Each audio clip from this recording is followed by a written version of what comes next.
Welcome to SportsBeat KC, the sports podcast of the Kansas City Star and KCUR. It's Tuesday, March 3rd, and I'm Blair Kirchhoff. March Madness is almost here with conference basketball tournaments on the horizon, but the madness isn't limited to the round ball. The NFL Draft Combine just wrapped up, and we stand at the edge of the free agency period, a window of signing players, losing players, and shaping the roster. The Combine allows teams to evaluate players in the NFL Draft in April, but the moves made in free agency figure to have a more immediate impact on fortunes of teams like the Chiefs. On today's show, Star columnist Sam McDowell and beat writer Pete Sweeney will break down the Chiefs, what they got accomplished at the Combine, and what might happen over the next few weeks. Later, I'll speak with a big fan of the Dutch national soccer team. The Netherlands will play one of their group stage games in Kansas City, and they'll make Kansas City their home as a base camp during the tournament. Bas Rol lives in Amsterdam, but he used to call Kansas City home, and he speaks our sports language as well. Chiefs, Royals, Sporting KC, and the rest. He'll let us know what to expect from the Dutch this summer in Kansas City. Then I'll have some final thoughts and tell you what's on my radar in Kansas City sports this week. Hello, Pete. Hey, good morning. How are you? Hi, Sam. What's going on, Blair? Not much. Well, you guys combined to cover the Combine. Nice. No. You like that? I do. I love it. I love that. I'm going to save that one for next year this time, Yeah, too. that's good. It's kind of a wild... Was it your first Combine, Pete? I've been there a couple times. First time for the Star. Me and Sam became a dynamic duo for this time around. That was good. And you got to watch a lot of prospects. You got, with the Chiefs drafting ninth, you got to see probably saw some future Chiefs while you were there. And I wonder if your thinking changed about the Chiefs and the draft based on anything that you saw in Indianapolis this past week. I don't know if anything changed based upon what I believe the Chiefs are going to do. I think I'm starting to get a impression, and I believe Brett Veach was like half joking about this when he said it at his press conference, where he simply said, we have been 32 in the past. We wish we were 24. It really feels like, to me, there's an elite status in this particular draft where, you're 9, it's joked around, you'd rather be 4 or 5. And because it does seem like there might be a drop off after those first 5 or 6 elite prospects. Now, it doesn't necessarily mean they won't be there when the Chiefs select. A lot of this is position based, but I think that was interesting. I also think I went to Indianapolis really thinking that there would be a realistic chance that they could trade back. But because of the point I just mentioned, there is some trepidation by the analysts in thinking that a lot of teams are going to want to trade up, right? There's only one quarterback. You expect them to go 1. You do have another one that may go later, but maybe not as high as the Chiefs are picking. Maybe there isn't that urgency. So I'm really thinking that they're going to make a pick at 9. It's just, who's that going to be? How about you, Sam? Did any impressions change based on what you saw in Indy? No, Brett Veach talked mostly about the need to get more explosive a running back, which we've been talking about really since last year, before last year began. In training camp, we were talking about that being a concern. He's talked about needing to get better on the defensive line, which before training camp, we were talking about that being a concern. So, the stuff that plagued the Chiefs, I thought was foreseeable last year, and I think they'll attack that stuff in a much more aggressive way than they did a year ago. But, they're going to be limited. Pete, earlier today, as we record this, has written about Juwan Taylor being cut. That creates $20 million in cap room. There's some other stuff they can do to create additional cap room, but there's only so far they can, push that envelope. And at the end of the day, the big question with the Chiefs in the draft, which, this is what this is about, is will they take a running back? If a running back is there. Will they take the running back? Because, to be honest, the second best running back prospect in this draft might be the other Notre Dame kid. And, but Jeremiyah Love is a unique talent. I think the Chiefs need more than a running back, and they need positions that are much costlier. As we're here a week before free agency, they're going to learn, but of course they already know this.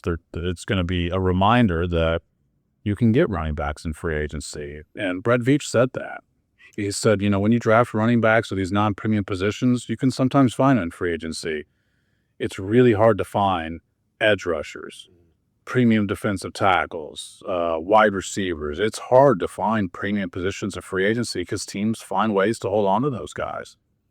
But man, did people fall even more in love with Jeremiyah Love after he ran his 4.36 40. And if the Chiefs don't select him if he's available, the Chiefs don't select him, and he becomes Saquon Barkley, if he becomes just a stud running back, Bijan Robinson, that won't look good, Pete. That will be not good. No, and it almost is a consensus that he's one of the top 2, if not top 3 players in the draft period. And it's an interesting conundrum, I think, because the Chiefs clearly need a running back. Right now, if you look at the roster and you strip the UFAs, their starter is Brashard Smith, so they could certainly use a back, albeit one of the better back prospects we've seen in a long time. I think what will make this conversation more interesting and give us more information is that free agency is before the draft. So if the Chiefs do go out and get a Travis Etienne, if somehow Ken Walker's available and they go in that direction, even if they get a Tyler Algier, to me, it becomes less likely that they go and take back with that pick. And I think Sam's right. Like, that stuck out in Veach's press conference, just this idea that you are able to get game-changing running backs in free agency. He highlighted the trenches, like offensive line, defensive line. And right now, I think that the Chiefs' offensive line is is good enough. So I wonder if they are just zoning in on interior or an edge player along the defensive line. It's the really tough part about their biggest need. I mean, I think that I would not draft a non-premium position at number 9. The best prospects in this draft are non-premium positions. Caleb Downs is a great talent as a safety out of Ohio State. You've got Reese, who's a line, and Sonny, who's the styles that are both linebackers. Linebacker for Ohio State, or not really like the edge rushing type linebackers, and you have a running back. Those are 4 potential top 10 prospects that really you don't want to be targeting in the top 10. You want to take this opportunity to say, these guys, this position's really expensive. I mean, Love would already be a top 10 paid running back in the league. If you draft an edge rusher there, that's not even close to the case. And that's the dilemma that I really could see the Chiefs facing, that dilemma at number 9.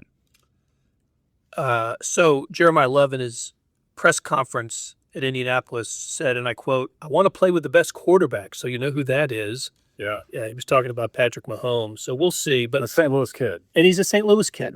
I do think what could really help the Chiefs right now, and this is sort of like oddly unrelated but related, is if Ty Simpson, the quarterback from Alabama, continues to get more buzz. Because to what Sam's saying, maybe if you're at 9 and you really feel like if we trade back 3, 4, 5 picks, we can get another one. Again, I don't know how likely the trade back is going to be, but if that buzz continues, I mean, this is a quarterback hungry league. So maybe that would open the door. Right now, it doesn't seem like he is that highly regarded. Probably goes late first, who knows, maybe early into the second. But if the buzz continues to go well for him, maybe that changes the game for KC. Same with Taylon Green, the Arkansas quarterback who tested off the charts there. I don't see him going into the top 10, but who knows? There's stranger things, right? Well, especially at that position. When you have a top 4 quarterback in the NFL, to me, still the top 1, but I'll take, some of the top other guys if you want to make that argument. You don't need one. That creates such an advantage in a heavy quarterback draft. Unfortunately, this isn't one of them, but maybe it can become a little bit more. Beat writer Pete Sweeney and columnist Sam McDowell are here. Okay, we've talked about the defensive linemen, and 2 of them stand out to me. And one is Rueben Bain, who going into the combine, I thought would not be available to the Chiefs at 9 when the draft came around. And now, because of his measurements, specifically his arm length, I think he will be available at number 9. What do you think, Sam? Did he hurt himself by getting? Oh God, yeah. I mean, it's not just that he has short arms. I mean, these are like historically short. Yes. I mean, first of all, there's a couple things at play here. You mentioned that I've seen it mentioned frequently that, hey, there's not been a top 100 prospect who's produced at that level with that short of arms. Well, there's a reason for that. You don't see guys with this short of arms. Like, how many measure in at sub 31? I mean, sub 33 is where you start to worry. And with that much college production too. Yeah, I mean, yes, exactly. Like to where he's still able to, on tape, look like a top prospect, but the arms don't show up. Like, it's what he's already accomplished is an anomaly. But I mean, look, to me, this is a reminder that when you pick 9, the risk versus reward is different. It's not non-existent, because the Chiefs have been picking, of course, at 30, 31, 32, and you think those are less riskier picks. But to me, the risk is even greater at number 9. Like, you're not going to ideally pick at this spot again, to where this becomes a much riskier pick than I think the Chiefs probably want to make when they don't pick here. But man, when you throw on the tape of Rueben Bain, it's remarkable. He led the nation in pressures. He was great against the great teams. He had the second highest pass rush win rate among all players from Power 4 conferences. But you don't just throw on the tape. At the combine, you pull out the tape measure, and it just is, I mean, he's in the first percentile. And, they measure weight, height, wingspan, hand length. He's not in the top. He's not above the 24th percentile in anything. And there's definitely prospects that have played well, despite, Mitchell Schwartz was not a great athlete. He didn't test particularly well. There's been other guys, but when you mention those guys, you're sort of proving the point, which is he has to be an outlier. I think I was just going to say it's tough to pick a guy at number 9 that it says, well, maybe he's the outlier. I think it's funny in an odd way. Like, draft wise, Chiefs fans got to feel a little cursed. So, like, the last time they were this high, they ended up having to go with Eric Fisher just because. Yeah, that's a great point. Yeah. Now they're top 10 again, and we've seen classes with no-brainer edge rushers. And the one time when, like, that very clearly is a need, there's so many questions surrounding the best ones. So, like, even David Bailey, right, who could be a better option for Kansas City. He is more of a speed rusher than this heavy guy that really fits into what Steve Spagnuolo historically has wanted to do. So does that shy you away from that position too? So only 251 pounds. Right. Yeah. So of course the Chiefs stall out in a draft where it doesn't exactly match up with what they're looking for.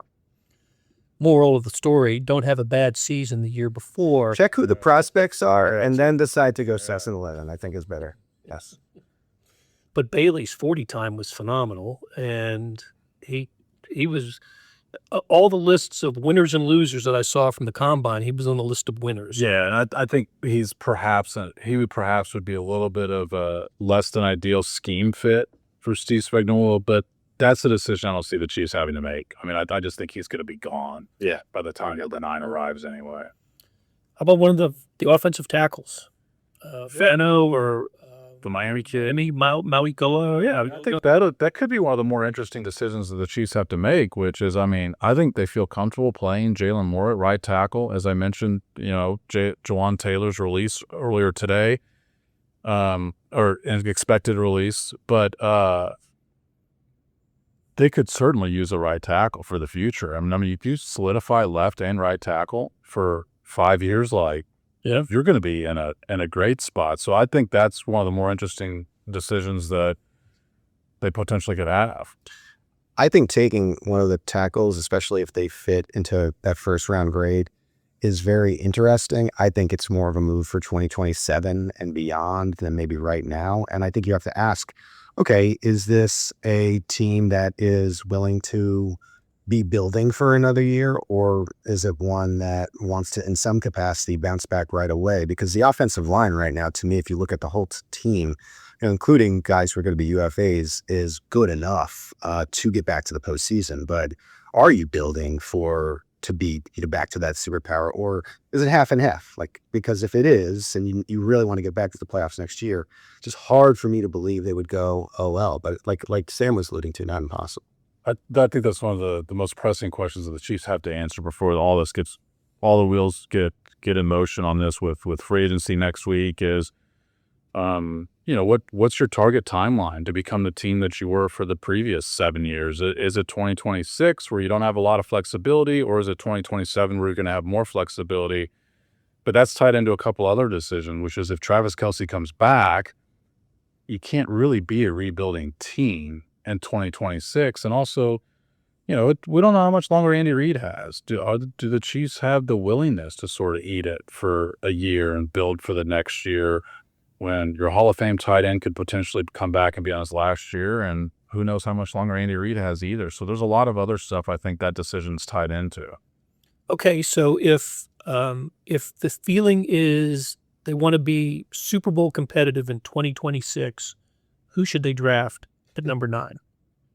Yeah, I mean, ideally, I think an edge rusher or just help on the defensive line, because you've seen the teams that were even this last year were still playing on the second to last weekend of the year. But the teams that have won Super Bowls, the teams that have given the Chiefs problems in all the Super Bowls they played, like the commonality between all of them is they don't have to blitz to bring pressure. The ferocious up front. And the Chiefs had to bring extra pass rushers to bring any sort of pressure last year and still couldn't get home. And it was miraculous that their defense finished overall in the top 10 regardless, but especially because the decision we haven't talked about is, Trent McDuffie is a major looming decision for the Chiefs about what to do with him. And if you get worse at cornerback, you better give your cornerbacks less time to guard the receivers. I think ideally it's edge rusher, but as I feel like I look more and more at the draft and coming back from the combine, I think that Love might be gone, just considering the hype. And I think that edge rusher wise, Bain and Bailey, who are considered the top, may be gone by 9. So at that point, do you have to look in yourself in the mirror and say, well, I know that he got injured, but Xavier Worthy took a step back. Ooh, here it comes. The wide receivers are still on the board. Rashee Rice. Yeah. Sure, he may play next year. Is there a suspension looming the year after? And by the way, he's a free agent. You're still uncertain about Travis Kelce. We'll know by then, but even still, your number 1-ish 2 target will be leaving. I think if he does one more year, this is the final, as they say. So does the move become, we really like one of these receiver prospects enough and we'll have 5 years of control. Maybe we can finally put that to bed. We're not pressed to keep Rashee Rice, who has obvious issues, off the field, especially when he's become a free agent after this year. I just wonder if that ends up being the position group they go to. And there are some good first round prospects there. But again, like that bleeds into the trade back conversation, which I still, like I said, I consider it unlikely. But you can also probably trade back a few picks if someone does want a quarterback, still get a receiver, and you have a bonus pick. Like, that's what's so interesting about the draft. There are so many different variables here, and I think it could play out in a lot of different ways, but I don't think receiver is out of the question. And that goes into another, Pete mentioned this earlier, but, it seems like no matter where the Chiefs pick, they probably would like to be a little bit higher, but it goes back into what I said about Bain. Like the risk isn't gone with whoever that the Chiefs may have to make a decision about. And one of those prospects was a guy who did not test well at the combine in this category, which is Carnell Tate for Ohio State, was above a 4.5 in his 40 time. And I thought that Carnell Tate would be, because he's the best receiver probably in this draft, best receiver prospect, I guess I'll say. And I think a lot of people had anticipated that he'd be gone at 9. He might fall to 9, and maybe that's a decision the Chiefs have to make, because regardless of whether or not Travis Kelce comes back, the Chiefs have to find a way to where he's not their leading receiver in yards, catches, and touchdowns as a 37-year-old tight end. Worth saying, though, with Tate, 4.53, I believe, was his 40 time. Right. Rice is a 4.51, so it's not necessarily definitive, but you'd rather it have been faster than that for sure. And so, to Sam's point, maybe it's a good thing. Sometimes when guys don't test, great, and you're not picking where you would ideally like to be, that helps guys to fall for you. Like, hey, maybe there is a world, I don't believe it, but they love Bain, and maybe his short little arms will get him to be there at 9. By the way, short for him. I think I'm under 30 inches, but and so maybe it changes the game in that sense. Okay, let's talk a little bit about free agency. I'm going to read this list to you. This all happened in the first 2 weeks of March last year. The Chiefs traded Joe Thuney, retained Mike Caliendo, extended Nick Bolton, signed Jalen Moore, Elijah Mitchell, re-signed James Winchester, signed Christian Fulton, Gardner Minshew, re-signed Kareem Hunt, signed Jerry Tillery, re-signed Juju Smith-Schuster. They lost Justin Watson, Tershawn Wharton, Justin Reed, DeAndre Hopkins, Derek Nottie, who later came back, and McCole Hardman. Then they tagged Trey Smith, too. That's right, in that time. That's a lot of activity the first 2 weeks of March, and we're standing on the doorstep of that right now. Already the Chiefs, as you mentioned earlier, Pete, have released Juwan Taylor and Mike Danner last week. Yeah. So the process has started, but the roster really is going to take shape over these next couple weeks. One thing that I've noticed about the Chiefs that I've always found is a good practice, and I'm sure every team to an extent tries to do it, is by the time the draft starts, you could really see an opening day roster. And it's not always great, but you can say, okay, that is a viable starter at the position. One of the things that Brett Veach mentioned, and by the way, with the Taylor release, they're now under the cap, which is where they need to be. We still might see more moves, but there's also, as he kept saying, $60 million in convertible contracts. So if they want to be bigger players in free agency, they can. That also plays into the idea of, is this a long-term thing, or are we trying to go for it right away again? That type of thing. But yeah, I mean, they're going to have a starting running back. They're signing one of these running backs because this is what they like. You can't go into the draft as Rashard Smith. Even if it's simple as maybe we get a premium back, maybe we bring back Kareem Hunt on a veteran minimum, that type of thing. And then you go into the draft and you're not pressed to go get Love or one of the other backs. But I always find this time of the year pretty fascinating, especially with the Chiefs, because they seem to be purposeful and like, as best we can, let's try to enter the draft best player available. All right, Sam, let's end it on this. If the Chiefs take a defensive lineman with the number 9 pick, what positions do they go in rounds 2 and 3?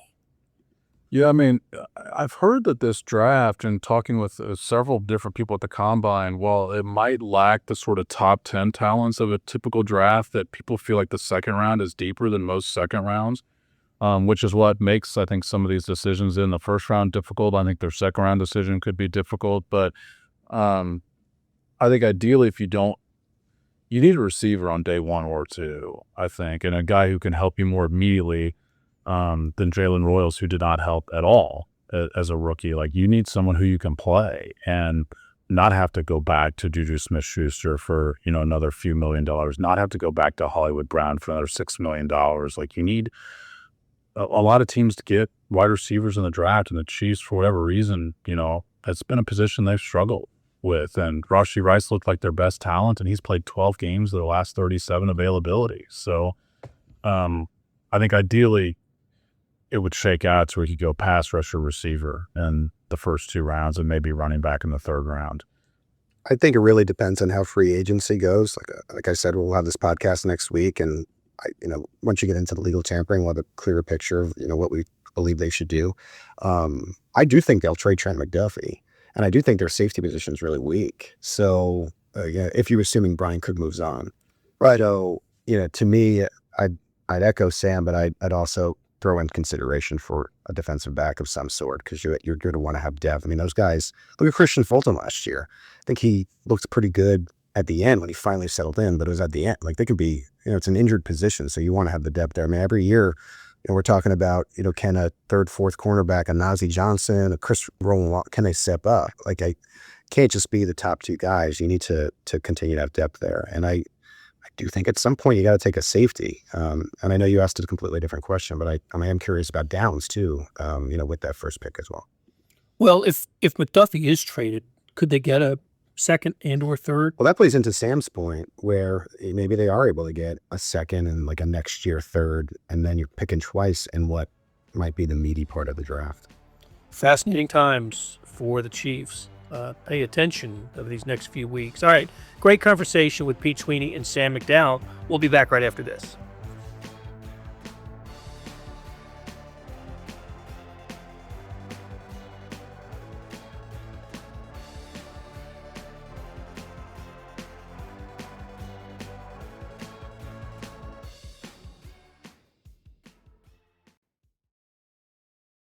For this summer's FIFA World Cup, the Netherlands will have its base camp in Kansas City and it'll play a game here in June.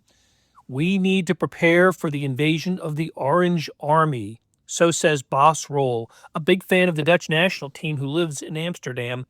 He used to live in Kansas City and is a big fan of the Chiefs, Royals, and the Kansas City teams. We got in touch with Bas and asked him what Kansas City's can expect from Dutch fans this summer. Let me just start by asking you what your reaction was to, first of all, the Netherlands getting assigned a game in Kansas City and then deciding to put their base camp here. I think I was always hoping for, the Netherlands to get a game in Kansas City. So, yeah, I was quite excited to hear that, right? Like I have a lot of friends in Kansas City still, so, happy for them to also experience the Dutch a little bit, the Dutch vibe. So, yeah, it gives me a little sense of pride, let's say, from both sides, like the Dutch get to see Kansas City and Kansas City gets to see the Dutch. So, yeah. And in the base camp, yeah, I'm like, in a way, it makes sense. The city has invested in a lot in like soccer facilities. So that's really, really cool that's now being leveraged, right? What do you tell your countrymen about Kansas City and the sports atmosphere here? Well, it's one of the biggest parts of the culture, right? Sports, like, when we lived there, a lot of our social events were around either professional games or, our kids and our cousins and our nephews and our nieces games. Like we would all get together and either watch the Chiefs or watch the little ones. It's it's very much ingrained in the culture. So yeah. Is there a way to compare Chiefs fandom and what you saw from a sports environment here to what you experienced in Holland?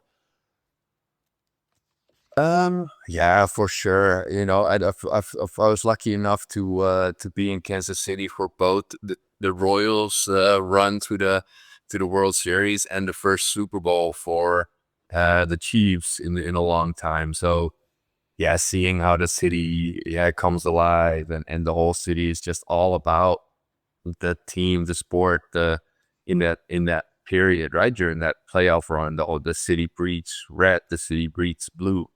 And that's definitely very comparable to how the Dutch live the World Cup. The whole country just turns orange. The grocery stores, there's specials on orange stuff. Advertising is in orange. Everything is orange, orange, orange. So it's very, very similar, just a different color,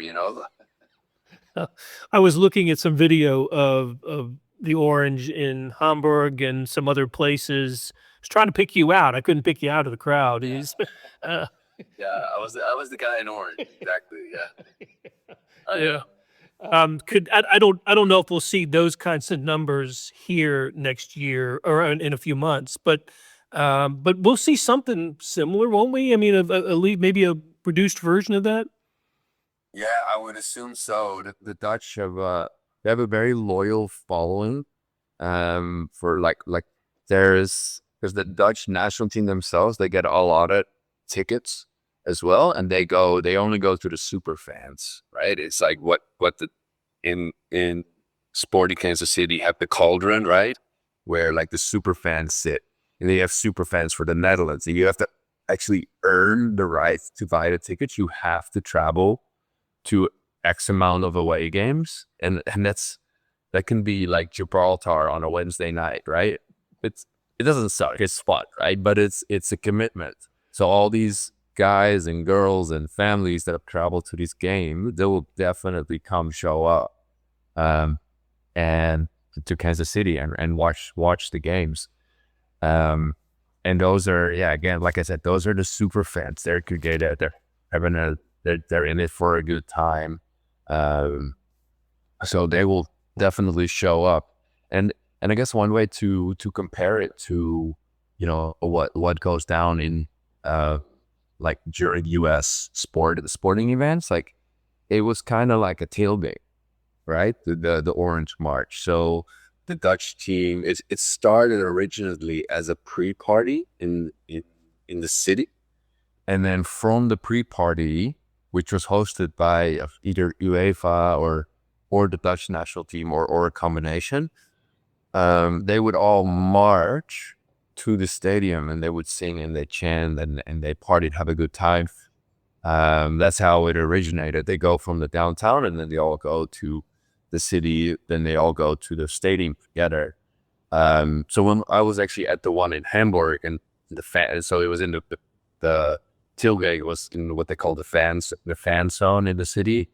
And so we had there was music and DJs and other activities. And from there we did a march around the block pretty much. And then from there we took public transport to the games and went their separate ways. People went to the game and people went to the bars to watch it. Yeah, I was going to say, Kansas City, there will be no marching from downtown to Arrowhead Stadium. Yeah, that's the Midwest. Yeah, but yeah, it could be. It could be. I don't know if the Dutch will be either named to something. I've thought about this as well. Would it be a pregame, a fan zone at Power and Light, and then do the thing around Power and Light, and then do shuttles to the stadium? I don't know. Or it could be at the stadium, right? It could be a tailgate at the stadium with a party, and because there's plenty of space there, you could do a larger party around the stadium. But that's TBD, I would say, right? It's all out of my hands. But there's definitely options for that in Kansas City. Here's what's on my radar in Kansas City sports this week. March means tournament basketball, and I have said it for years. Nobody does brackets and net cutting better than Kansas City. The action begins this week. The Big 12 women's tournament tips off at T-Mobile Center on Wednesday, and the championship game is set for Sunday. TCU, the defending champion, is the top seed. Sunday's also the date of the men's and women's championship games in the MIAA. Those tournaments begin on Wednesday. The Washburn men and Central Missouri women are the top seeds. Next week, the Big 12 men roll into town, and later this month, the NAIA will crown its national champion here. The Royals added to their outfield by signing Starling Marte. He's a two-time All-Star and two-time Gold Glove winner. The 37-year-old Marte, a right-handed hitter, figures to platoon at the corner outfield positions. He's not the speedster he once was, but this is a solid pickup for the Royals, who spent much of the offseason looking to upgrade the outfield. Well, that'll do it for this week's episode. Thanks to our producers, Gabriella Lacey, Suzanne Hogan, and Irvin Zhang, and to our editors, Jeff Rosen and Scott Chasen. We'll be back soon with another edition of SportsBeat KC, where we talk sports in Kansas City.